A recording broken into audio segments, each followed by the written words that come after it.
Welcome to the Bleeding Hearts Club, where we alchemize pain into something beautiful together. I'm your co-host, Shroot. I'm an astrologer who uses astrology as a self-reflective tool for healing and growth, and this is my co-host. I didn't cut you off this time. I know, we did I it. did it. Hi y'all. I'm Stevie. I use they and she pronouns. I am a tarot reader, Reiki practitioner, and mental health professional. Oh, and death doula. Ah, love. So, we have a great episode here for you today. We are going to be talking some Piscean themes, which I'm really looking forward to. And we're going to be covering listening and intuition. And after that, we'll go ahead and do a little bit of a tarot horoscope because I know everything is a little bonkers. And we want to give you some grounding guidance to be able to navigate the intensity of what's going on right now. So, before we get started, I do want to remind everybody we do have our giveaway running. This is a giveaway of a free joint tarot and astrology reading from me and Stevie as a thank you to you for being a loyal listener. Thanks for rocking with us on this journey. So you can go ahead and fill out the form linked in our show notes. You have until March 4th to enter for your chance to win the reading. And the giveaway is open internationally. All you need to qualify is to know your birth information, which is your date, time, and location. You need to be over the age of 18, and you need to be able to access Zoom, which is where we'll conduct the reading. So, in terms of birth time, it's okay if you don't know the exact time or it's an estimate, but you'll have to just let me know if you win. I need to know like how approximate that time is essentially. So yeah, enter by filling out the giveaway form linked in the show notes. If you're selected, we're gonna go ahead and reach out via email with the link for you to schedule your joint reading. So be on the lookout for an email from the Bleeding Hearts Club at gmail.com. Sorry, it's bleedingheartsclub.pod@gmail.com on March 5th. And if we don't hear from you by March 11th, we will select another winner. So enter and be on the lookout for an email from us around March. And we really look forward to reading with you. So it's Pisces season, and Pisces energy is all about the woo. Pisces energy is all about almost perception. It's like, um, what we perceive to be true, how we perceive the world, how we perceive ourselves. It's like the holistic totality view of the concept of perception. And so we really wanted to break it down. This is kind of a two-part episode that we're going to do. And so part one, we're going to be covering intuition and listening. And then next episode, we'll be covering dreams and omens. And so this is kind of our dipping our toe into the woo. I know we kind of got into like ancestor work and we got kind of a little bit spiritual and a little bit outside the bounds of rational reality in those episodes. So we're kind of in this watery energy. We're kind of stepping all the way, cannonballing straight into the deep end. And we're going to get into some really dense topics. So I'm really excited to talk about it. This is something that has been really on my mind lately, and I think perfect to really be marinating on during Pisces season. So, um, first, we're going to talk about what is intuition and how do you hear it. So, for me, intuition is something that is much more sense based than it is any kind of like voices in my head or like something like telling me in English of something I know to be true or not. But it's more of, how they kind of describe like your gut instinct or your gut feeling. And for me, what I've come to realize is that like I've always looked for my instinct in words, my intuition to be communicating to me in words. And I've had to learn as I've gotten more connected with my body that like it's actually not communicating with me in words, it's more sensations. It's more a tightening or a loosening of my gut. It's a warmth or it's a cooling or it's more sensation based. And so, for me, I really try to make sure that on a regular basis, I am connecting with my body and I'm saying, okay, like, what information does my body have for me? And how can I make sense of that information? And so it is kind of like a regular ongoing practice where it's been really essential for me to make sure that I'm learning my body's language so that I can properly discern what my intuition is trying to tell me. But what about you, Stevie? What are your thoughts? That's so interesting. I Mm. feel like that's not me. Yeah. That's not necessarily how my intuition shows up. Intuition for me kind of feels like a light bulb moment. I think sometimes I have a really hard time distinguishing like my intuition versus my anxiety. I also have OCD. And so, like, sometimes my OCD is like, do this or everything that you ever loved and cared about will perish.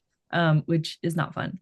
But I noticed that the difference between like intuition and those types of things is that I don't feel a sense of fear in the same way. Like maybe I do when I start thinking about it more and like thinking about like, okay, I feel called to do this or move in this way. And that's kind of terrifying. And what if all this stuff happens?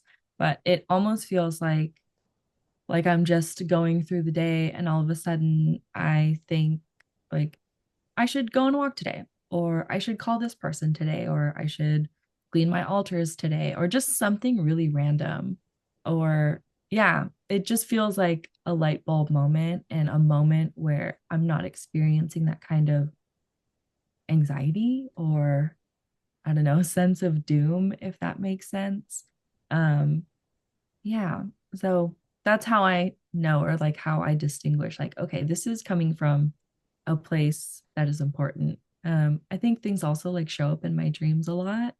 Um, and I feel like a difference in those specific dreams instead of just like, this is a really weird series of events that happened and it's super cryptic and I don't know why I did this, or, I don't know why this is coming up. And other times it feels like, oh, I traveled somewhere and like this is the information I got from it. And yeah, I hope that all makes sense. It's a bit of a trip.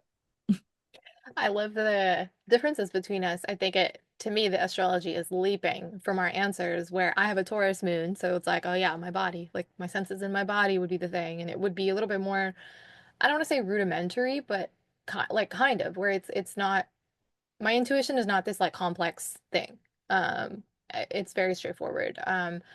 And yours, you have a moon in Aquarius. And so when you say it's like a light bulb or like lightning, it's like, oh yeah, that's literally Aquarius. So that's so kind of spot on for our moon signs. And I think that may be a point of reflection for you, listener, of like, what's your moon sign and how do you relate to your intuition? I think that's a good reflective exercise to maybe do some research about your moon sign if you haven't already. Or, of course, you can book, a reading with me. You can book a joint reading with us. We can talk about that. But I think it's good to think about what is the language that your intuition speaks with you, and that yeah, it is something that is probably different and relative to each person. One thing I did want to name is, I think this is like the classic question that comes up, and you even touched on it when we talk about intuition, is that how do you differentiate intuition from like fear or anxiety? And I think Jessica Lanyadoo, who is an astrologer, that is like if I were ever to be like, okay, that's my person, if I'm citing an astrologer, I definitely think Jessica Lanyadoo is like, she's the reason I'm an astrologer kind of thing. I was a huge, huge fan of her work before I became an astrologer. I had to stop listening to her podcast because it was like, okay, I have to like write my own horoscopes. I can't be like taking in other people's interpretations and getting it mixed up. So I only don't listen to her podcast for that reason, but it was a real lifeline for me in my life before I became an astrologer. And um I remember early, I mean, this was like maybe 2017 or 2018. She had an episode where she talked about intuition versus anxiety, and the way that she described it, if I can find it, I mean, it was so long ago, so I'll try to link it in the show notes, but forgive me if it was literally so many years ago. But she basically talked about how anxiety is really loud. Fear and anxiety are really loud. They're often very repetitive. It's very circular in thinking. It's easy to kind of ruminate on those things. Whereas, in contrast, intuition is very quiet. And intuition doesn't really repeat itself. It doesn't stutter. It's kind of like I said what I said. And intuition is kind of quietly sure. And I think kind of one of the takeaways that I got from the way that you shared it was when you said you're distinguishing between the kind of like OCD thoughts or your intuition, there was almost like a sense of clarity. Like it's like when it's in your intuition, there's a clarity to like the tone of like what you're being told that is in contrast to like the garbled maybe like way that maybe fear or anxiety can kind of like show up. So I wanted to offer that as well as like a point of reflection of like, is there like a difference, can you start to identify like what are the characteristics of a fearful thought, an anxious thought, a ruminating thought, or what are the characteristics of your intuition? I think it's worth paying attention to this month because Pisces season is all about that. I mean, Pisces season is being able to assess everything, the lay of the land of what's going on with you, and to be able to listen, which is what we're going to talk about next. But do you have any other thoughts before we move on? It makes me think a lot about how I got into death work and how I got into just, I don't know, that just kind of completely changed my life. Um, okay, for folks who don't know, my sister died in June 2022. And up until that point, my flavor of OCD was I was terrified that the people that I loved were going to die, which great, it happened. But it happened and then I was like, "Oh, well, there's nothing I can do now." Like everything, every like little compulsion that I had or any attempt that I had to like stop things from happening, like it doesn't work. But as I started to like grieve and just kind of move through that throughout like the months following, I became aware of like a death doula, like just the concept of a death doula. And I had no interest in that before. Like, I'm an elder emo. I am Catholic. I was raised Catholic. So the goth, death kind of like religious aesthetic is always appealing to me. I love paranormal stuff too. But beyond that, I've never really wanted to be part of like death, dying, or grief. But like once the concept of a death doula like came to me, like I saw the words, I couldn't stop thinking about it. And like I would do so many things and I really couldn't stop thinking about it. Like, and I even like Googled like, you know, death doula and I watched like Elu Arthur's TED Talk, which I think we've linked before, but I'll link it again. And I was like looking at Going with Grace, which is the organization that I got my training through eventually, but I couldn't stop.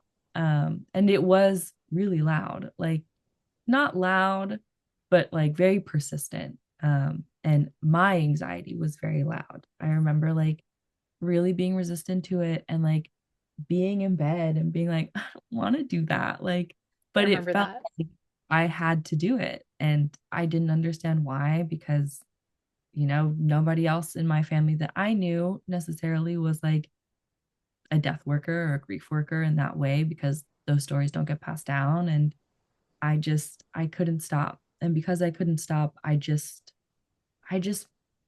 sent in an application for a scholarship and I got the scholarship and I was like, damn, fuck. But then it like rippled into this whole thing. Like I got a full scholarship for the training. Um, it really expanded my awareness and understanding and relationship with death, dying, and grief. And not just like a me learning about it, but like me connecting with other people. And eventually I left my like government job to start working at a nonprofit that like focused on death, dying, and grief for communities of color. And that completely changed my life because I was working part-time. I was no longer like hustling and grinding the way that I used to. And I was just in an environment where like rest was encouraged and boundaries were encouraged and support was offered. And it the work that I get to do through it also helps me like, I don't know, just be with other people who are in this world and it's really magnificent. And then that gave me the courage to like register to start pursuing hours towards licensure to be a therapist. And then it gave me the courage to like host my grief sound baths, which have been like really nourishing and tender spaces. And like, I'm going to start doing those pretty much every month this year. And it just, I would have never expected like getting a death doula training to have such an impact on my life because I mean it's really cool to have that training, like it's really important stuff and really interesting.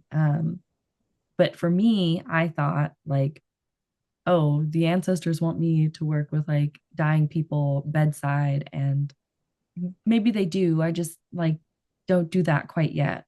But that resistance was really hard, the resistance to that, because it was so vulnerable and intimate. And not that like I couldn't be with them, but I felt like I didn't want them to be with me. I just had so much uh I think lack of self-esteem that like who am I to sit bedside to like be a companion for a dying person or their family or loved ones. Anywho, I was thinking about what I thought was going to happen if I chose to lean into this thing or beckon, like answered the call or whatever. But it was completely different. And now I have a podcast and you're listening to it. And like now I do all these things. And that's pretty cool. But yeah, that is just an example of me hearing my intuition and being like, no, and it being like, yeah, but you gotta, and being like, okay, fine. I'm just gonna do one thing. I will dip my toe into it by submitting this application, and whatever happens, happens. And then all of that happened, and it changed my life for really, like, for the better, in really beautiful and important ways. But I didn't want to. I really didn't want to. I really did not want to, but I'm glad I did. I'm glad you did too. It was so beautiful watching all of that unfold with you. I mean, it was like you really bloomed. It was definitely giving blooming in the dark. Like, it was such a transformative experience to see you go through that. And yeah, I remember the resistance, but then I think you didn't really communicate the resistance nearly as much. Like, I think you were just like, I have to do this, and then you're doing it. Like, that was what I got from what you were sharing with me when it happened. Um, and yeah, I'm so stinking proud of you. And I think that's such a testament to like the places that our intuition will take us. I mean, it is just so far beyond our even wildest dreams. And that is like totally the crux of like Piscean energy. And that's totally the crux of like, every time that I'm like, oh, dream big, like, really like expand your horizons of what's possible. Like, I think the thing that underpins how all of that is possible for us is when we listen to our intuition and when we hear that call and we say, okay, like it doesn't have to be. I have the opposite in terms of it wasn't like a dip my toe in. My intuition was like, you need to move across the country, um, with no resources, basically no job, no housing lined up. You need to figure it out. And I did. I definitely couldn't have done it without all of the support from my community, but it was one of those things where my intuition regularly expects me to go against the grain of conventional rational wisdom, and like logical decision making, and like my reality in like a cold hard facts kind of way. Like my intuition is always asking me to run up against that and to make big cannonball moves that are so risky, contradictory to, what conventional wisdom would suggest, and it makes me feel so unhinged every time. But it's one of those things where you build kind of a relationship with your intuition where it becomes stronger than outside forces or outside influences or lack of outside forces or outside influences. Like I loved how you mentioned that like there weren't any stories in your family, but it was something that you were like, okay, well, I have to do this. I feel so moved. That was the same way for me of moving and starting my astrology practice and, just like if you had told me as a child that I would be an astrologer, I would literally think that you were out of your mind because I didn't believe in astrology. I mean, I was I clung to ration and reason with every fiber of my being as a child. I was always so skeptical of everything. I was always like, what does anything even mean? Like I needed to figure it all out for myself. And so I could have never comprehended that my intuition would lead me here. But I'm so grateful. I think it's opened up worlds for me, and the biggest thing that I think it's given me is that it's connected me to the most incredible people ever. I mean, like just it's like being able to get over those fears and get over those wounds and get, through all of that kind of density of, your experience in your own, consciousness or your body, and to be able to say, okay, like I'm cutting through all of this noise and I'm pursuing this thing that I feel called to do. Um, like what it brings you in return, I mean, is just transformative. It is totally the reason why we have this podcast. It's the reason why we're even friends. Like we became friends because I put out that I was doing astrology readings. Like all of our kind of intuition like led us here. So yeah, so I think that's such a powerful thing to think about. And yeah, we want to leave you with, you can think about your moon sign, think about how your intuition speaks to you, how does it communicate with you through what means, and also, does your intuition uh ask you to take little steps that change your whole life in a big way, like Stevie, or are you asked to cannonball into the deep end like me? Like- So yeah, it's worth thinking about. So Any thoughts or we'll move to listening? I think we can move to listening, yeah. Okay. Yeah. Ooh, this topic is fun because I think it's hard. Like, so when we talk about listening, one, I think the easy, bridge here is we've been talking about listening to your intuition, and I've given you kind of a lot of framework. I think both of us have given framework of like how do you listen to your intuition? Like what does that actually mean? But it goes further than that when it comes to listening, because we don't only listen to our intuition. It's really also important that even when we just start with listening to ourselves, it's like listen to your wounds, listen to where you're hurting. Listen to where you're excited, or listen to where you feel motivated, or where you feel lethargic, or, you know, um, listen to expressions of, mental health struggles. Listen to expressions of joy, and like how are you listening to all of these things? And is there an element of like selective listening happening? And that's kind of like the biggest thing I wanted to talk about when it comes to listening is that I think a lot of times we can get stuck in a certain paradigm of thought around listening, and it can kind of lead us to do selective listening. And when we kind of close ourselves off, like I know I've talked about it before, but like something that I really struggled with was I had a hard time holding things that I thought were ugly, or experiences that I thought were ugly, or feelings that anything that I just kind of would put in the ugly bucket. I had a really, really hard time listening. And so it was something that I constantly knew how to perfectly cut through and cut out, shapes in my experiences and in my emotions and in my, way of relating to myself that was constantly cutting out everything that I deemed ugly. And so what that was doing was ultimately it was I didn't know how to listen to myself. That's why it was so hard for me to learn how to listen to my intuition. And B, um, I'm just not even growing in those places because I'm not giving them any, attention, any intention, any energy. And so I had to learn like that was my resolution. I always give myself a mantra for the year. And in 2020, my mantra, and this was I came up with this October of 2019. I was like, I'm gonna get comfortable with ugliness. And it was the perfect year that was the year I moved across the country and I was alone in the pandemic. And I was like, okay, this is pretty ugly. Like, and I was in a medical emergency. I mean, I was so sick. I couldn't lift my arms above my head. I couldn't eat. I was crawling on the ground trying to feed myself. Like, it was, I mean, just the most dire straits you could think of. I was in them. And I was like, oh, this is ugly. Like, okay. Like, but I promised myself that I would stick with it. And that it was like, I think my intuition was speaking to me. And so I said, okay, like, I need to learn how to listen to all of this ugly. And I got through the year and I was like, I have no idea what I got from this. I was like, I had a horrible time and I don't think I learned anything from this. And it wasn't until 2022, it was like spring of 2022, I was doing a reading with another Libra.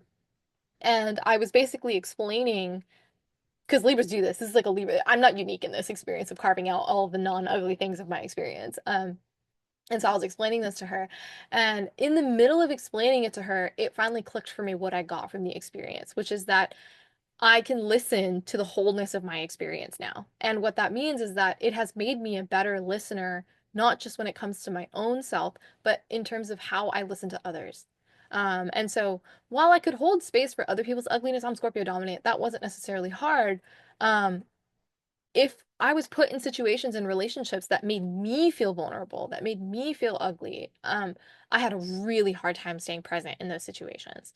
And I didn't develop that skill until recently. It was something I've been working on, but I didn't even open the door to the possibility of developing that skill without this first step of embracing all parts of me and learning to listen and hold space for all parts of myself. And so what that did was that in turn opened up the possibility of how I engage with and listen to others. And you know in a dating context, it's like a lot of my relationships before, like I would selectively listen. It was like what I wanted to hear. I would get what I wanted to hear from my partners, and I wouldn't actually listen to the full spectrum of what was going on. And only in hindsight could I look back and be like, oh my God, those were all those things I ignored. Whoops. Like, shouldn't have done that. Um, and, or it was like there were relationships where I felt like I wasn't being heard and I was listening for the things that made me feel good, but I wasn't listening for all of the ways that I didn't feel good. So just developing that ability to hold all of that within myself and deepen my ability to not selectively listen to myself, but to listen to the totality of my experience and to be able to process the totality of my experience opened up my ability to listen to others, and to be much more intentional and present and honest about how I engage with relationships and how other people engage with me. Like I'm able to understand that a lot better. So, um, yeah, I want to talk about also listening to the universe, but before we get into that, I want to ask Stevie what their thoughts are. I'm just kind of listening. Yeah. I think sometimes I'm very good at listening, and other times I'm like, okay, now I have to respond, and I don't know what to do with that because my brain is like, I'm taking in this information. But I also think that's helpful in some ways because I am learning to take in everything that a person is saying. And also, I don't know. I'm just going to say that. I'm just going to say that. I'm listening. Yeah. Amen. Yeah. I love it.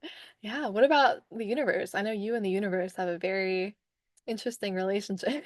How's that listening for you? Yeah. I, oh my gosh. I don't even know how to explain it. Um, I, I think a lot about like I don't leave the house, first of all. I can go days without leaving the house, unfortunately. That is something I want to change. But I think about how, I don't know, serendipitous I experience the world or like am, I don't know, one with nature or something like that. Like, I'll never forget the time that I was getting ready to leave the Bay to move to Long Beach. And I was really scared because it was a really transitional time for my family. There was a lot going on. And as somebody who I guess like held space for a lot of it from for a lot of different people, I was really scared of what it meant for me to not be there.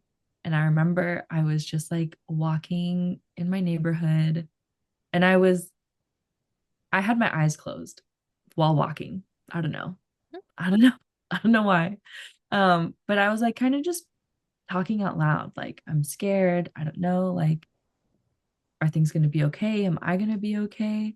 And I opened my eyes and a hummingbird flew right in front of me and just kind of like stayed there for a second and flew away. And I was like, okay, bitch, yeah, I'm going to be okay. Like, things are going to be okay. Things were really rough, but eventually they were okay. Sometimes things are rough now, but overall they're okay. And I know that they're going to be okay. So I think those are the ways that, I don't know, I like feel like I'm listening to, I don't know, the animals or the weather or different things. Like one time I was singing in the shower and I was singing really loud. And all of a sudden, like I hadn't checked the weather app or anything, but like as I was singing, it started like thundering. And I was like, okay, period. Like, I don't know, these little things of like synchronicity, I think they help me realize like, okay, who kind of like who's on my team? Like hummingbirds, if you know me, like a little nickname I have for myself is colibri, that means hummingbird in Spanish. Um, like hummingbirds or hawks or like thunder and like deities related to thunder. And I think noticing those patterns and the ways that they show up and when they show up help me, I guess, identify like, okay, these are the things that I'm connected to. These are the things that I can lean on and channel. And like, I don't know, it's kind of cool, kind of magical. I love that. That's so beautiful. Yeah, I can't wait. We're gonna dig more into that in the dreams and omens episode. That's basically all we're gonna talk about. We're gonna go real woo with it. This is kind of like we're like easing everybody in. We're not going all the way in the deep end just yet, but yeah, I kind of really relate. I want to save my versions of those stories for the omens episode, so I'm gonna hold off on sharing. I totally have the same kind of guidance. But one thing I want to name in response to that is I think sometimes people can struggle with that where they can be like, how do I know if this is a sign for me from the universe, you know? One thing I want to name is something that happened in Houston where I felt this big pull of my intuition. I was like, oh God, I gotta move here and I gotta do this crazy thing where I leave California and barely have everything figured out and all of, my job fell through, my housing fell through, and I found myself, completely isolated, and figuring it out. And it was very like I felt abandoned. I felt so abandoned by, people in my life. I felt abandoned by, life. I had felt abandoned by the universe even. And I kind of just was sitting in my house and I was just like, ugh. What do I do? I'm so sick. Like I don't know. Like I can't do anything. Like and it was just so overwhelming and scary. And I remember just thinking to myself, like, I don't need to wait for a sign. Like, I am the sign, if that makes sense. And so, what I started doing was I would go out on a walk, and in my neighborhood, it was kind of a neighborhood that was being gentrified, and that was really painful for me to see. And I hated feeling like I was a part of that, which I totally was. And in the neighborhood, there were trees in some streets that hadn't been gentrified yet that were about 100 years old. And it was just like, I just kept feeling so drawn to those trees. And I was like, you know what? Like, I can't solve any of these very big problems in my life with my health and my life and everything, all my big feelings and all that ugliness I was dealing with. But what I can do is just go be around these trees. And I was kind of scared of this idea of like I didn't want to feel like I was trespassing. It was new in Texas. I was kind of scared of the vibe with, a lot of fences had like I'll shoot you type signs on them. So I was kind of nervous. But I was like, okay, if I take a walk, like that's not I could do that. That's like a way to be around these trees in a non threatening way for other people. And so I would just go and spend time with these trees. And over time, I started to realize that like we were in relationship together and that I had this relationship with these trees where I could just be my unvarnished, unprocessed and painful self. And the thing about these like signs that Stevie brought up, and like in this case, I'm saying the trees are my sign, it's like it's not about the sign telling you anything. It is about the sign holding up a mirror to you and you telling yourself XYZ thing. So when you're like, I don't know how to recognize the sign, it's like you're the sign. So it's like, Stevie seeing a hummingbird and being like, okay, I'm gonna be okay. And me being like, I don't have any of this stuff figured out, but I'm having space held for me because I don't know how to hold it for myself. And that's the sign that like I don't have to have anything figured out. I just have to try to get to these trees on a regular basis. Um, like that was the sign that was the one thing that kept me going in that environment. And like I have so many other stories of omens, I really want to get into that in the next episode, but I just wanted to offer that of like if you're second guessing, it's like the problem isn't the universe, the problem is you. Like, it's a disconnect in your relationship to yourself. And so it's worth kind of figuring out, okay, you have to do a little bit of unpacking. You got to do a little surgery on this grape and you got to be like, okay, what is the disconnect here? What's the wire that has been unplugged or plugged in the wrong place? And where do I got to rearrange this to be like, okay, I understand that like these signs I'm looking for are just reflections of me. And so like can I hear my intuition when my intuition is pulling me in a certain direction? And can I hear the universe's reflection of that back at me? And so I think like it's easier said than done. Obviously, this is a very difficult thing if you're in that place where you're not feeling connected to your intuition. And then there's also kind of the other extreme of it where there can be a lack of clear understanding of where you begin and end. And so like it can be hard to everything's a sign. Suddenly everything's a sign. Like you see yourself in every part of the universe.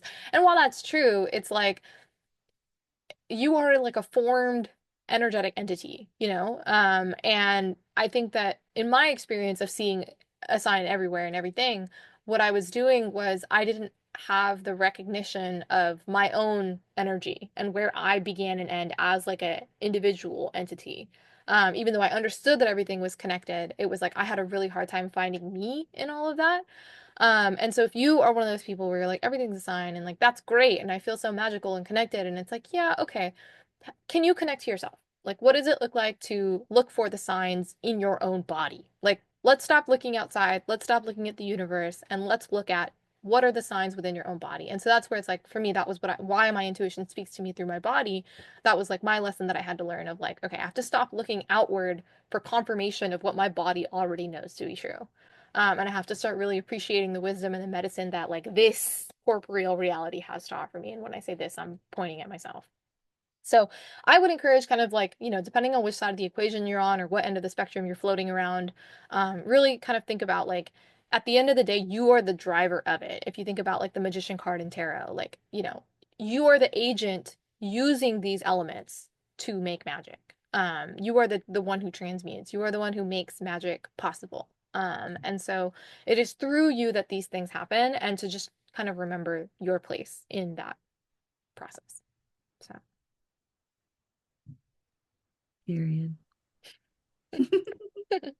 Any final thoughts, or we'll get into the horoscope?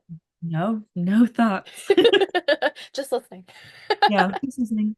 Just listening. Yeah. Okay, well, what do you have for us?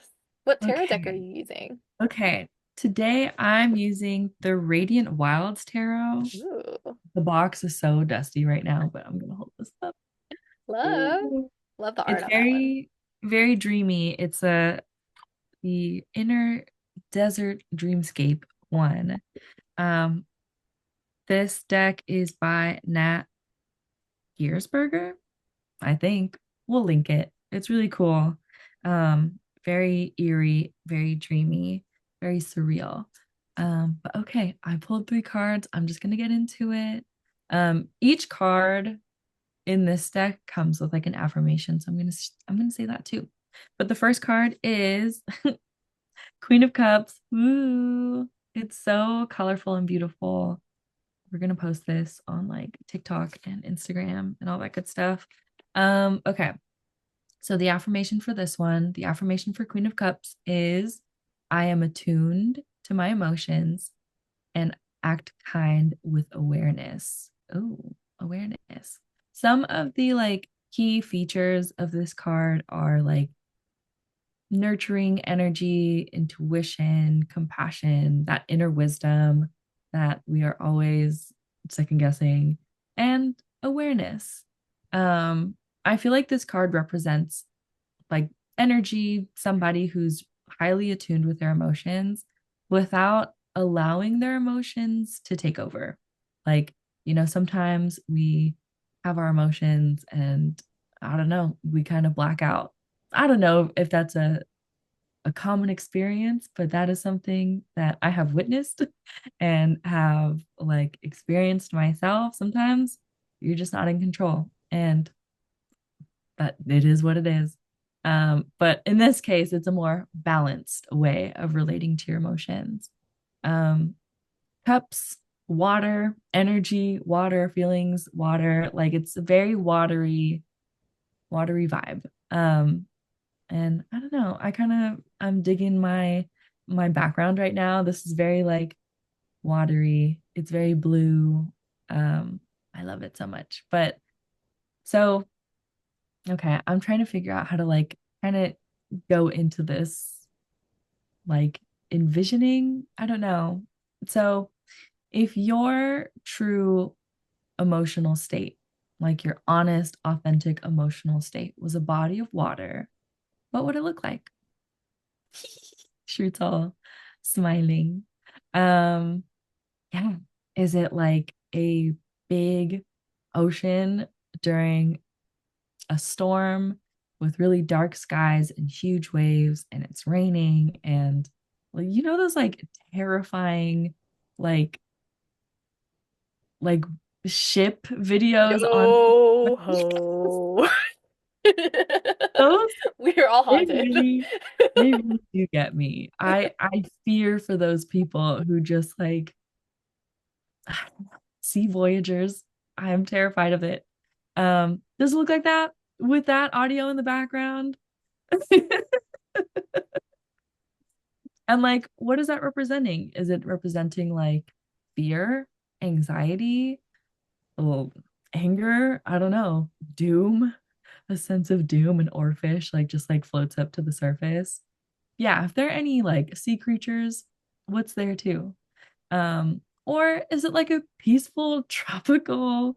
like island situation where like you're on the shore and the water's really blue, like all these different like hues of blue, and with like a nice sweet island breeze. Like, is it that? I hope so. That sounds really nice. Or maybe it's a lake or a river. Maybe it's an estuary, which is where the river meets the sea. I can talk about a lot of different types of bodies of water, but I'm curious, like, what's true for you? If you really had to be, I guess, honest with your emotional state, like, what are you feeling on the inside? So come with that. Think about what that actually represents. Like, how are you feeling emotionally? I was talking to my spouse yesterday and he was just like, "How are you doing?" And I was like, "I'm tired." But that's my default. Like, yeah, I am tired, but that's just like my default answer that doesn't offer any kind of, I don't know, deeper reflection. And upon checking in further, I was able to identify that I was irritated, irritated, irritable. I don't know. I just wasn't feeling good. And then that's much different than I'm tired. Like it's connected to each other, but I encourage you to dig a little deeper. And if you have to like pull up a feelings wheel on Google, sometimes I find that that's really helpful. And I will link a feeling wheel for you to take a gander at and choose. Um, so yeah, any Hoosers, what's your emotional state? What are like the waters of your spirit telling you or like indicating to you about your emotions? Um, that I'll leave that there. I love So it. whatever, what happened? I love it. Okay, before I move forward, Shroot, what's your vibe? What's your Yeah. I goal? was smiling so hard because when I was in this like ugly era, this is actually exactly how I visualized it. I was like, what is the body? What? I already did this. I was like, oh my God, like, yes. Mine's a swamp. Mine's a little swampy swamp. Yeah. And it's like so much of like you can imagine this was 2020, a lot of drain the swamp rhetoric was being tossed around. And I was kind of like no, I just want to learn how to like sit with this and how do I, metabolize and how do I deal with this like decomp energy that I have going on and, understand that this is like really fertile soil and that there's so much like nutrition and there's so much like wisdom in here and there's so much here, but I have to listen and I have to be present with it to like process it and metabolize it. And so that was my visualization was the little swampy swamp. Yeah. Whoa, that's beautiful. Yeah, what I about love you? a swamp. Yeah. Me too. Mine, I'm thinking, well, partially like this picture, y'all, I'm gonna like dip out of the Yeah. screen. Yeah, I'm when just Stevie oh said my yeah. background, they meant their Zoom background. Oh, Okay. Westcliff, Santa Cruz. This is on Westcliff in Santa Cruz.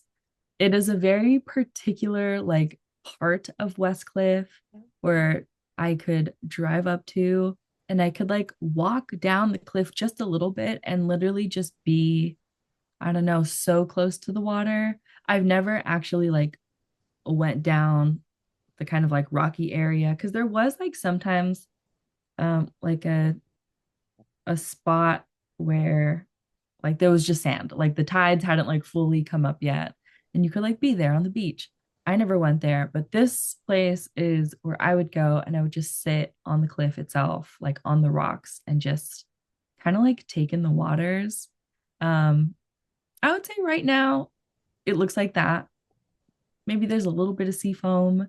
Um, and I want it to be like overcast with like a little questionably sized waves. Like, where I'm like, maybe I should actually go a little higher above this water. That's kind of where I'm at. Like, I feel okay and I feel safe, but there are some waves coming in that kind of need to take over a little bit. But yeah, that's me. I'm curious though. What are y'all feeling? Where are y'all at? Where do you go? I didn't even think about swamps. That's crazy. Swamps? Yes. I want to know. Maybe a pond? Yeah. Like, I love maybe brackish water in the Pacific Northwest, Mhm. a mountainscape. I also think about in the what were they called? In it was the garden on the top of the science building in Santa Cruz. And or at the college. And there were these like almost like those generator boxes where they're like those electrical boxes. And there would water would pool on the top of it. And so when the thing was humming, the water would turn into those like vibrational patterns. So I was thinking about that too. That's sometimes me. Yeah. I remember staring at that for a long time. I used to spend a lot of time in that garden, and I would just be like staring. It was greenhouse. Maybe it was not a garden. There was like greenhouse stuff going on there too. I don't know. And I would just stare at the way that this water would turn into these patterns, and I was just like, me. That's so me. Cool. So yeah, I would put that in there too. Dang. Okay. You could imagine I had no business in the science building. Yeah, I was a GE.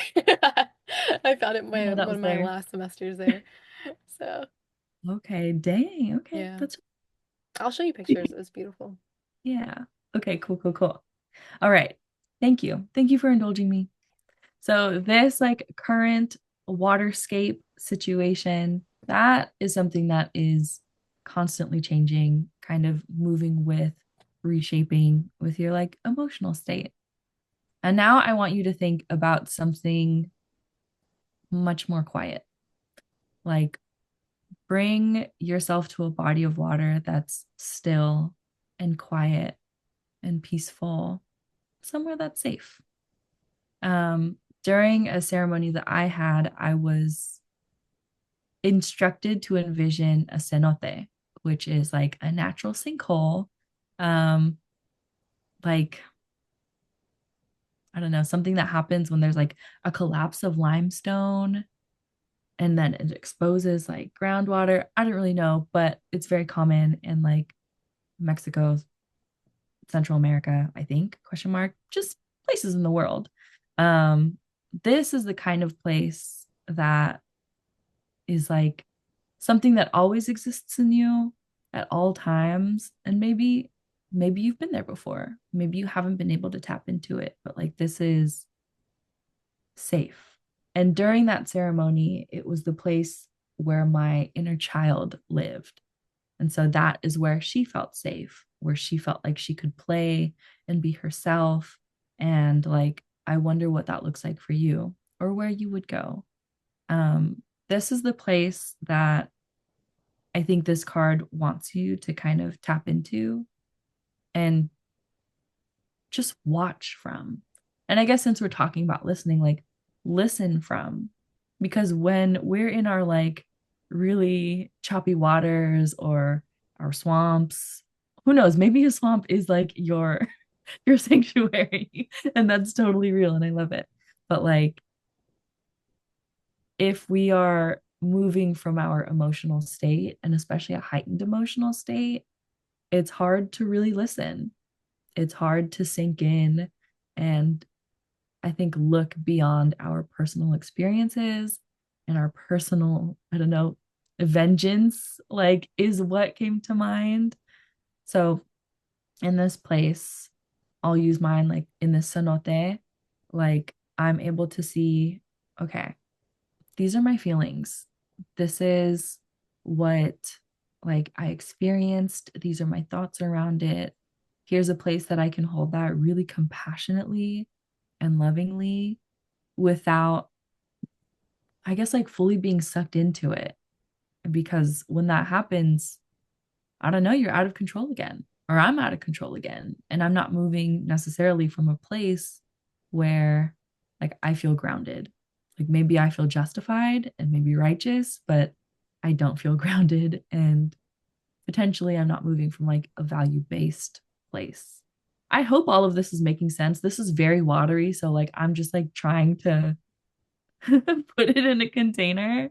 Um, there's an emphasis on your feelings and your emotions and actually feeling them and not bypassing them because there's a lot of wisdom in them and they tell a story and you can trust your emotions. Yeah, we said all that stuff about the choppy waters and blah, blah, blah. Like, that is still real and it is still true. And just because they exist doesn't mean that it's irrational. What you think is logical and rational isn't necessarily the right answer because you need both. You need both the emotional experience and you need like the logic and the ration. These are things that have to come together. And this cenote, in my way, is the place for those things to come together. And that is what you're listening for. You're kind of listening all around. Like maybe you're listening to the water. Maybe you're listening to the birds. Maybe you're listening to like the random things that are falling in the water. I don't know. But listen to what's there without being like, why am I thinking that? Why am I feeling that? Why am I crying? Like, what? Like, no one's going to take me seriously if I cry. And maybe they haven't. And that is a very real experience. And your tears are also very important. And there's a lot of information in them and a lot of release in them. So I hope all of this makes sense. If you were able to track along, thank you. Thank you for seeing me and thank you for hearing me. Okay, I'm going to leave that there. I'm going to give that to you, Shroot. No, I love that. And it's like there's so little I have to add in terms of astrology because like you really just like completely illustrated like, just to give people context, like right now, during the period of time, we're marking this as February 18th to March 4th.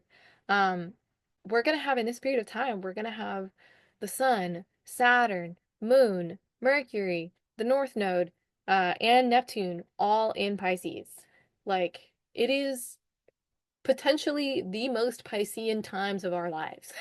Like, it is an obscene amount of Pisces energy. And really, I mean, we are going to feel on the surface of what we're experiencing is like spacey, scattered, headless chicken energy. You know, our concept of time is going to be so wobbly right now. Like, um, just it feels like everything everywhere all at once. Like we're so hypersensitive to everything going on right now. And there's so many endings happening. There's so many potentials for new beginnings happening. It's like, there I don't have like a concrete example of this in my head, but like it's kind of like there are those seeds out there that like burst and then the seeds scatter and then that's what like germinates. Like I don't like I wish I could be like it's this plant. Like I have no idea, but I have this like visual in my head of like it's like a tightly, contained ball of seeds and then for some reason it just like bursts and like it's scattering everywhere. Like we are that. Like that our lives are that. And I love this like imagery of like I think it makes a lot of sense. Like escapism is going to be at an all-time high during this period of time as a result of all this overwhelming stuff. Everybody is not going to be looking for a like rational way to get through this. Like there is no rational way to get through this. So people are going to be leaning on the coping strategies that are most familiar to them.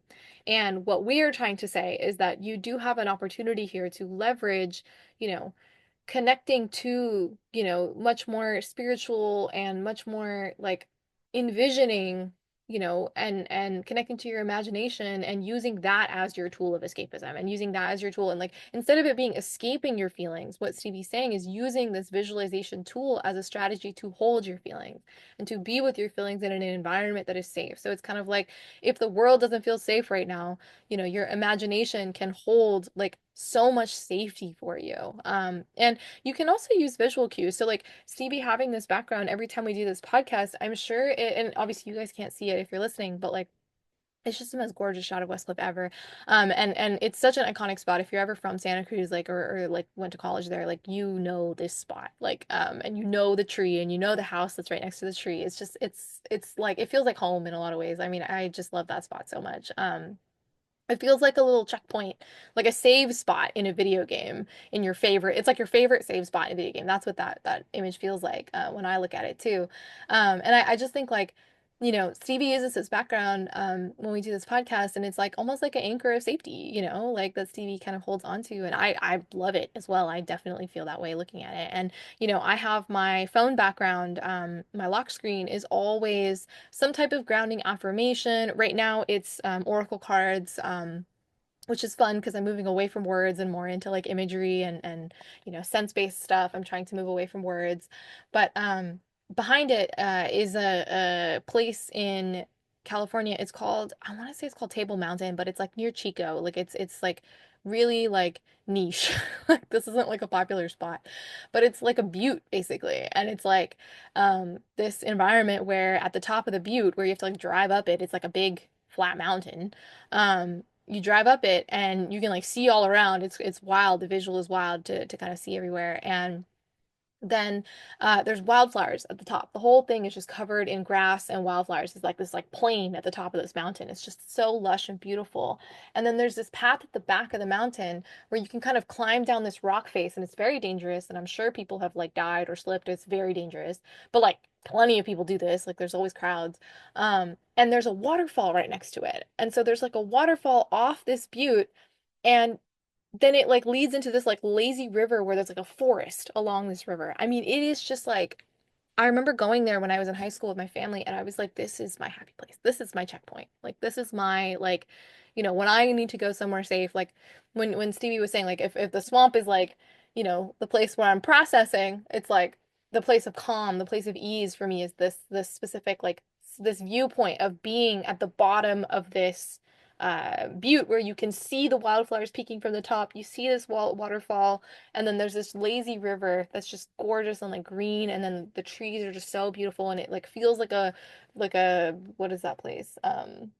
Like the forest that Bambi was in. Like, like the vibes. It was definitely like just like Disney movie, like gorgeous vibes. And so like I have that as my lock screen. I have the waterfall with the wildflowers, and then I have these tarot or like the oracle cards on top of it. And then before that I've had oceans and places I've been that have felt like really grounding for me. Like, but it's always bodies of water. I always have like a body of water as my lock screen because um I find our phones can be a lot of things for us. And I just love the reminder of like, okay, like this is I'm like, it's an opportunity to recenter me anywhere I am, anytime, no matter what I'm doing. It's an opportunity to look at that screen and be like, okay, take a breath. Like breathe and just be with myself for a second. And so, yeah, like, I just really want to underscore that, like, in the face of like recognizing that, oh my God, I'm trying to escape from this moment right now, like during this overwhelming season, it's like instead of kind of like passively escaping in the ways that are most familiar to you, use these visualization tools and escape consciously. And it's not an escape, right? It's like cultivating a safe place for you to be with yourself via your imagination. And that in turn kind of can replace escape with embodiment, like holistic embodiment with your imagination, with your body, with your emotions, it kind of connects the kind of like spiritual body, the physical body, the mental body, and the emotional body all in one place. And so like allow this kind of opportunity to really soak in all his watery energy, to be the meeting place for all of these pieces of you, and to just be with them with no expectation, right? I think so much of what we've talked about in this episode is not about taking action and grinding and achieving and reflecting, and it's not really action based. It's literally just being and listening and being with the totality of what's going on. And so, yeah, that's what I would say. Oh, wow. This is March, End of February. end of February. Yeah, into I March, have a early concept of March. time already. Yeah, we don't. I mean, we're not gonna until June. We have better options for understanding what the heck's going on and when in late June. So we're in for a ride. Great. Yeah, Love to hear it. yeah, yeah. Okay, you ready for the next one? Yes, please. Okay. Also, I feel like I should also mention that I'm wearing like my oversized UC Santa Cruz Yeah. sweater right now. So, oh my gosh, my soul just really misses Santa Cruz right Left now. my heart in Santa Cruz. You did. I really did. Special place. I love that place so much. But okay, if you went to UC Santa Cruz or go to UC Santa Cruz or have some Santa Cruz connection, let us know. Yeah. I just recently found out one of my clients who I have no connections with offline, was at Santa Cruz, UC Santa Cruz at the same time as me. When I was finishing up and I was like, oh, it made me so emo. It made me so happy. I was like, wow, love to find another banana slug in the world. I'm really proud to be Yay. from there. Yeah, me too. What a Me too. blessing. Ah, the magic and the wisdom that forest and that ocean has to offer is just It's such a Yeah, blessing. I felt so held through all of my trauma. literally. Anytime. Shout out to Anna Cruz. Thank you. She really is that girl. Hmm. Okay. Okay, enough about her and all about this next card, which is the King of Swords. Okay. The affirmation for this card is I use my mental powers wisely. Mhm, mhm. This card is kind of connected to mental clarity, intellectual power, truth, that kind of good stuff. So we're kind of shifting from like watery, woo woo, what's time, what is anything, who am I, um, to like, okay, bestie, let's come together again. Let's put this water in a container. So this card, there's like an emphasis on like being grounded in a place of your personal power, your medicine, your truth. And I really feel like that's something that we're able to access by connecting to that place of like, okay, let me see everything. Let me hold space for my emotions. Let me listen. Let me, I don't know, just like be. So I feel like that's kind of tied together. Like connecting to your personal power and your truth and all of that stuff, like comes from allowing yourself to just be and be with that. Um, the quote, there's like a quote from Audre Lorde that came up as soon as I like pulled out this card, which was nothing I accept about myself can be used against me to diminish me.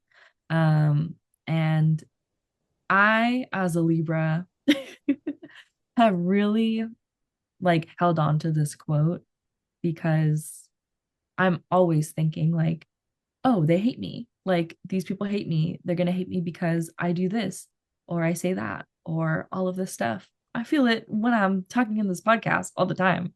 But I accept these things about myself because I accept that I am a person that's always changing and is always consistent or all of these things. Like I know these things about me and I don't think they make me a bad person.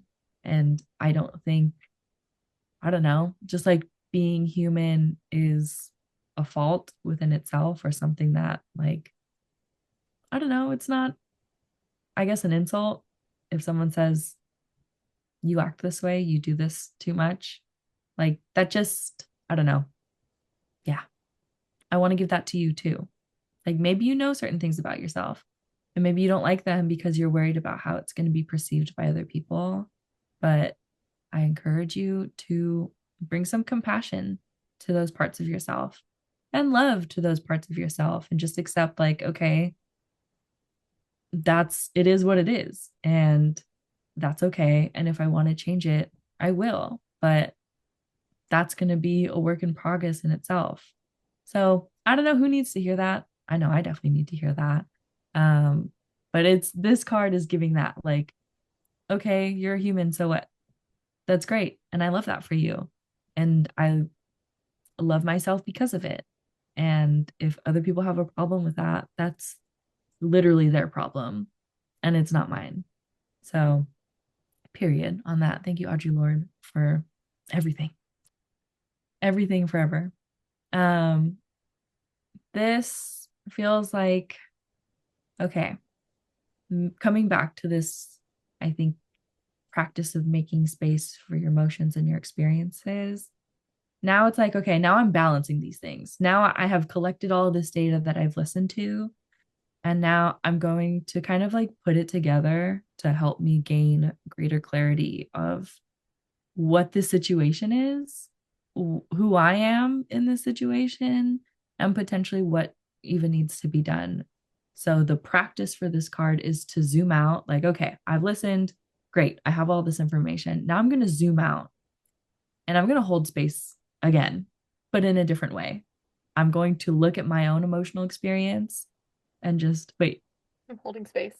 Oh, I'm so sorry, I grabbed my finger for anybody listening. We're holding space for defying gravity anyway. yes. Sorry. I didn't know that was happening. I'm so sorry. I tried to keep it in so hard and you said it again. I was like, I can't. I I'm so know. sorry. Well, I'm in queer media, Yeah. so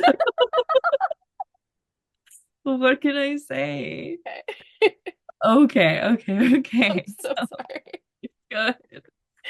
We're good. We have to hold on to these moments of joy. We're listening. We're listening.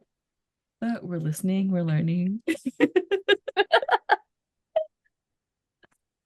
Okay, so looking at our own experience and we're looking at the experience of other people and and we're looking at the facts because there's your side of the story, there's their side of the story, and then there's the truth.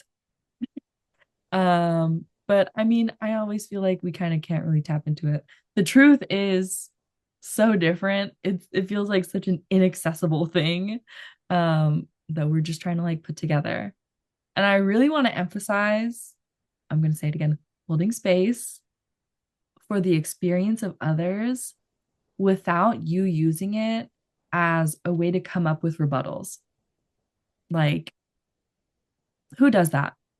Like, I want to know who does that? Me. Like, Call me out. who's doing it? Period. Okay. Honesty. Because, I mean, I know for me, especially when I'm like approaching conflict, and I don't necessarily know if this specific card is about approaching a conflict, but this is what's coming up for me. Um, I know that sometimes I take a really long time to kind of like sit with the situation in which I have to address a conflict, even though I really don't want to.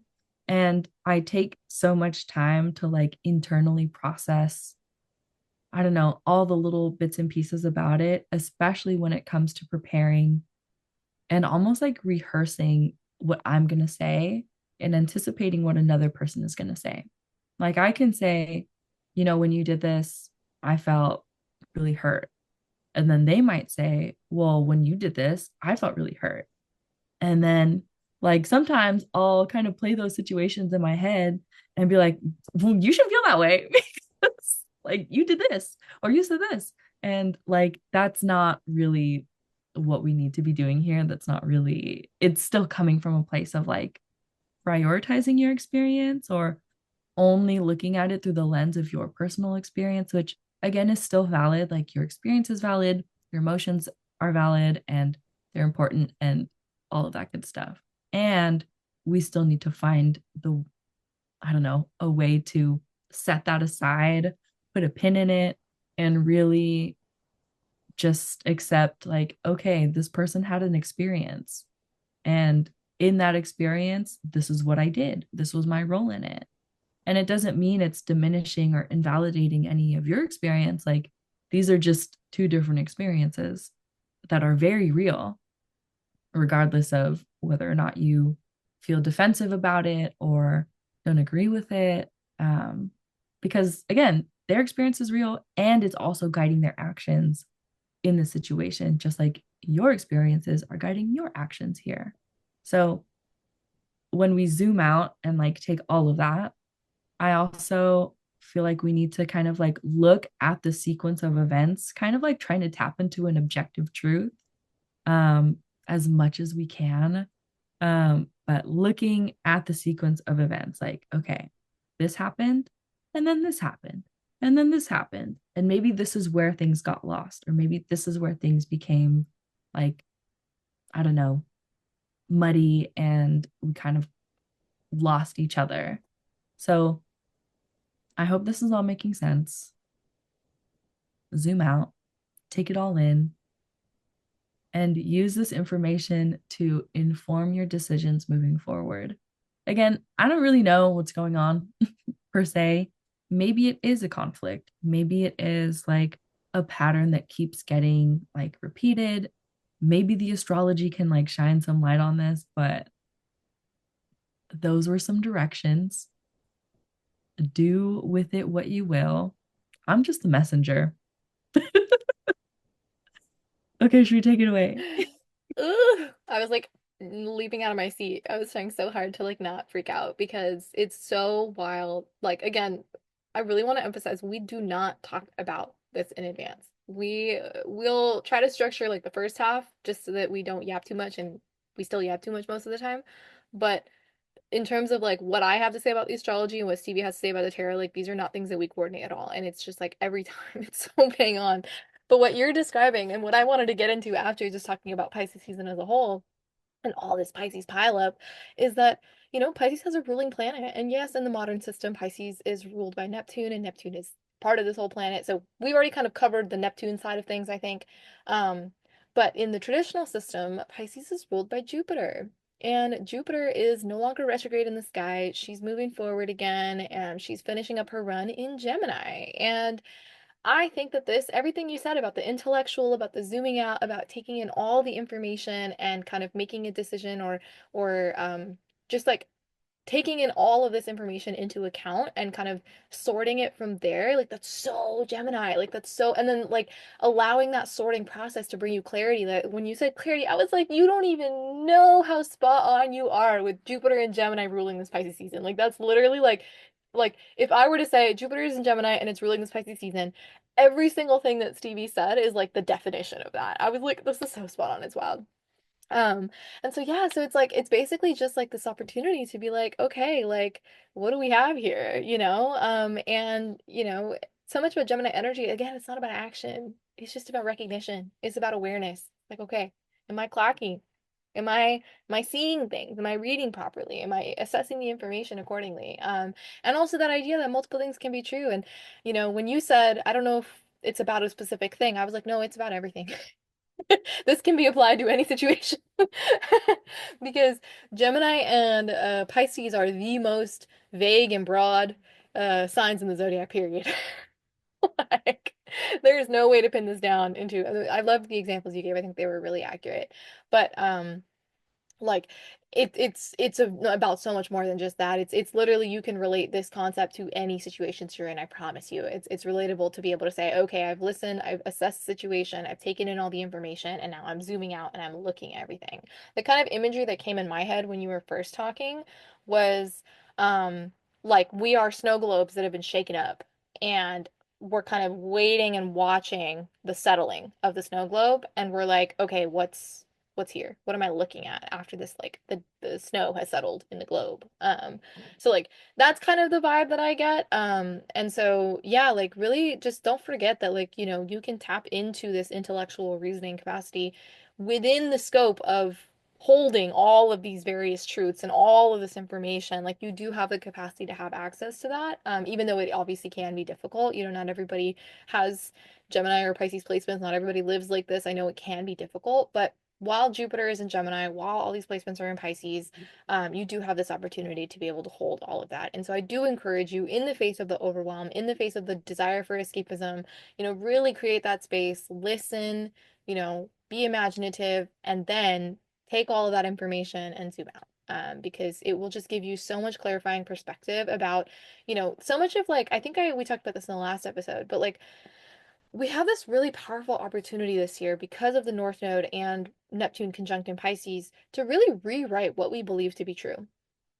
And this is a part of that. This is a part of that process, taking in all this information of updated what's going on right now and how do we craft what we believe to be true based on that. So that's kind of the step that comes a little bit later. But for now, it's just like, okay, like the setup to doing that, is to be able to listen and then to be able to zoom out and take in all that information for what it is. Yeah, that's what I would say. Every time, every single time. It's like a fun game for me, and I feel like we win the game every time. Yay. Okay. Beautiful. I love it. I felt like I had a thought and then it just went away like a cloud in the sky. Yeah, many such cases. Mhm. Every time. My brain can only hold on to so much at a time. Fells, Okay, you ready for the last card? please. Okay, gorgeous. So we have the 10 of Pentacles reverse. Oh, Hooray. that's gorgeous. I know, right? This is what it looks like upright. What is it? Not entirely sure. I love it. But it's cute. Okay, so 10 of Pentacles, the affirmation for this is I share my wealth. And then wealth, I'm envisioning less about money. Honestly, whenever the Pentacles comes up, I'm never going to talk about money. Or I don't really know how to talk about money yet because that's my own little shadow. But I was like, don't worry, I'll do it. yeah, if you Yeah. have to talk about money, go to Shroot. Yeah. Want to talk about self-reflection and channeled messages, you can come to me. But Well, the way that I see it, not to put you like I'm like, no, no, no. You have a lot to offer. It's more that you're here to talk about value. Money is a part of mm, that, but it's not the main character, and so you're not really interested in the zooming in of money. You're more yeah, interested in value. yeah, Anyway, period. sorry. I'm interested in having money, Mood. but yeah, value. Okay, thank you. Yeah, okay. So wealth in this way is I'm thinking like happiness and your time and your energy and your values and literally what you put out into the world, like where you are investing yourself and your time. I have a lot of questions for this card, or just like a lot of questions that came up for me that I'm going to ask you. And it's less about me having the answers because this is just something for you to think about. But these are my questions. What are you putting all your time and energy and resources into? And these are the specific like situations that came up when I was like sitting with this card. Are you still pushing through a relationship that drains you because you're hoping things will change if you get engaged or get married or have kids with this person? Um, I can't say any more about that one. Um, if you needed to hear it, you needed to hear it. And if you didn't, that's okay. Are you still working overtime at a job because the demand and stress are really high, but you're not getting compensated for your time? Like, are you just doing the work because you feel the pressure to do the work? That was definitely me once upon a time. And are you still taking on the burdens of your family and friendships without feeling like you can say no or set boundaries or ask for support in return? Three different situations, three very specific questions that came up. Um, yeah, period. In all of them, there feels like an overcommitment to the dynamics and situations that don't fulfill you and don't pour back into you. It's really tiring. And it's not what I want for you. Like, whoever you are, I'm also talking to myself too. Like, do you really want to live this way? I'm asking like very honestly and earnestly, like, is this what you think you deserve? Is this what you really want? Or are you going through these motions and hoping something's going to change eventually? Because I can really empathize with that feeling, hoping that something, somehow, someone is going to change, even though they continue to show you that they won't or that this situation is not changing. This feels like, I don't know. I know I think about death a lot and I think about like dying a lot and what it means to die because it can happen literally any moment, any day. And sometimes that's daunting and sometimes that's empowering. But when you go through the motions of things that aren't making you happy, one day you're going to reach a point in your life when there's less life ahead of you and more life behind you. And this is what you spent it doing. when I like was pulling this card, another message came through and it said, this is what you have to show for it. Are you happy? Like, are you really happy with this? I know this feels a little harsh, and I'm sorry if it does. But I don't know. I think I really needed to put it in this perspective because this is eventually what happens as living beings. We don't live anymore. And I want to think about like what success and happiness means to you. And how do you know when you've reached it? Because I think we're often chasing very aimlessly a happy life, a successful life, and it's not always on our terms. And that really sucks. Oops, I cussed. But I, if you need a sign to do something different, something drastically different, even, this is it. I know I say it every time, but this is your one life until the next one. But this is your life right now. And I really want you to live it the way you want to, in a way that brings you joy and adventure and a nourished spirit and support and all of these good things. And if there are things in your life right now that are not working in service to that, it is time to let it go. Like now. But maybe I did have an answer for you. I don't know. But this is a very stern instruction because life is kind of crazy right now and the world is bonkers and life is way too short to be, I don't know, investing what power and control we have into things that don't make us happy. Okay, Shroot. Thoughts, Oh, it's so good. prayers. Yeah, mood.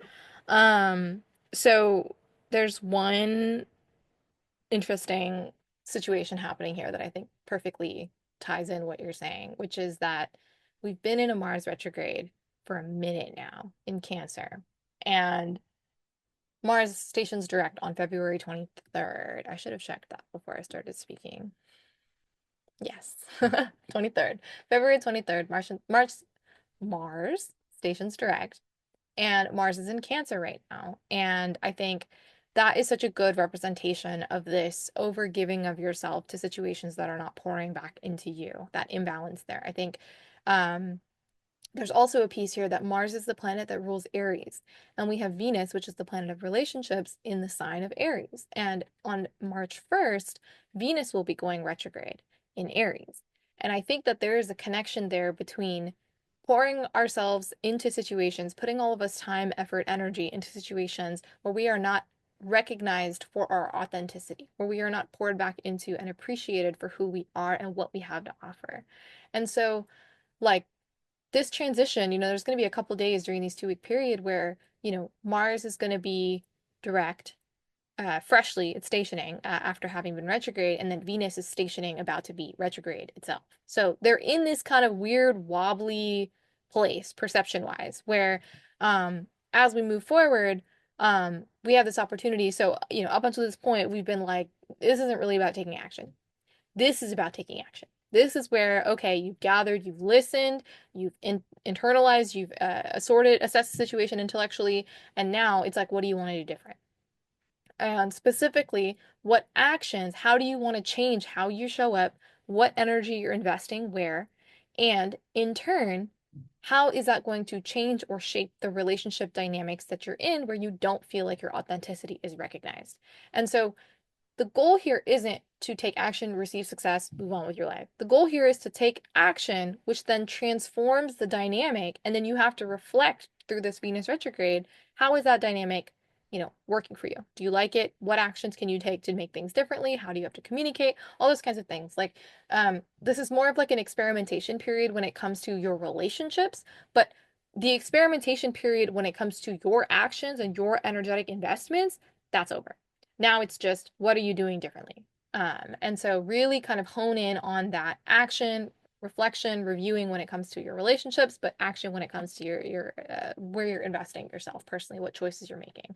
And really understand that like yes, there is so much out of our control, especially in the ways that the world is changing and, that people are responding to those changes. We can't control all of that, but we can control our own choices within the confines of all the things we don't have choices over. So I really encourage you to find the places where you have room to make your own choices and to make them wholehearted, full-bodied, with all of your energy behind them, and to really just like go all the way in, and really like take ownership of the fact that like okay, you can pivot if you have to, but like you have to do something, so do something. So yeah, that's what I would say. Wow. I know, like, when we listen to this, when this episode comes out, we're going to be like, what? I didn't know. Like, how could I have possibly prepared for this? We will record these any amount of time in advance, whether it's like a week, days in advance, or like months in, well in advance. And regardless, when the episode premieres, I mean, it comes to smack us on the back of the head, like, oh wow, I actually really needed this going through my life. That's a little transmission for future us. So we I hope know, it's seriously. transmission for present you as well. Mm-hmm. I guess we'll just see. We'll just see how that goes. Yeah. Oh boy. Let us know about it. We always want to know, Yeah. literally. Yeah. We're gonna do an audience only question.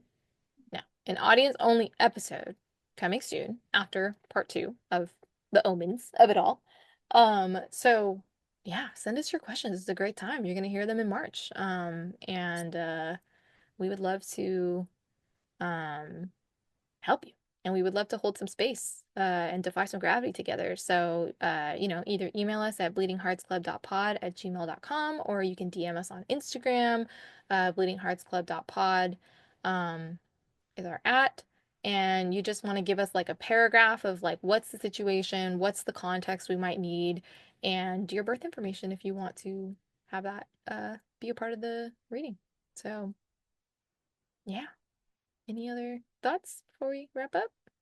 No, no, Cool. no, no. Don't forget to enter the giveaway. We would absolutely love to give you a reading together, joint tarot and astrology. It's basically exactly what we do in these horoscopes, but for you personally. And it gets wildly accurate, wildly penetrating, wildly productively helpful. And it can create a big opening for change within you. So if you feel like I'm trying to make a change, but I kind of need like I need something, we encourage you to enter this giveaway because we'll give you that something and so much more. So, all right, y'all. We are sending you all of the love, all of the energy, all of the strength to be present with yourself, all of the gentleness to be present with yourself, with compassion, and check in with us on our, socials or via email. We'd love to hear from you, and we'll see you next time. Bye, y'all. See you next Tuesday.